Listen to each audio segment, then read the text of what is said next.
Well, we are almost at the end of this lengthy cold snap, but today we are experiencing some of the coldest weather so far. We are. We can feel it. Bill Keller joins us live in Eden Prairie with some of the headaches people are dealing with this morning. And yes, our cars are really feeling it too. Good morning, Bill.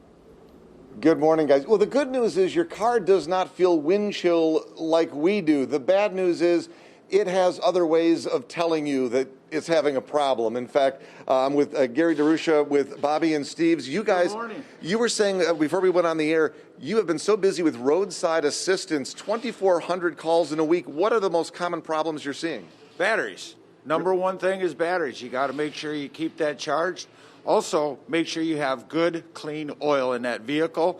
And one of the other reasons that cars don't start are clogged air filters. So stop by any one of our stores and we'll take a look at it, check your battery for free, check all your fluids and filters, belts and hoses, keep that car running. What is it about the oil that makes it difficult to turn over in this weather? What happens is that oil gets built up on the side of the engine block, which then makes it harder to turn that engine over.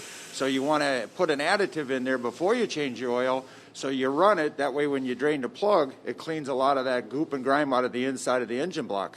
Now, whether you park in a garage or out in your driveway, is it important to warm up your car before you just throw it in drive and take off? Absolutely. Get it up to operating temperature. Make sure that all the other fluids are heating up, getting heat into the vehicle, and then it's safe to drive. Now, you said you've gone through hundreds and hundreds of tires. Snow tires are good for driving in this time of year, but what's the problem with this weather when it comes to tires? Well, the bead around the seal, around the rim, gets corroded, and then it starts leaking, and then you're not aware. I mean, TPMS sensors come on, but that can be too late. So make sure you check your air pressures. So having just a slow leak during this time of year is pretty common? Very, very common. And if you don't actually notice it and get air in it, what happens? Well, then the tire runs low, and then the compression of the road and between the tire and the rim is running low. It's losing its pressure, and it's going to break the bead, and then obviously come off the wheel, off the rim. The tire will just separate right from the rim and cause a flat.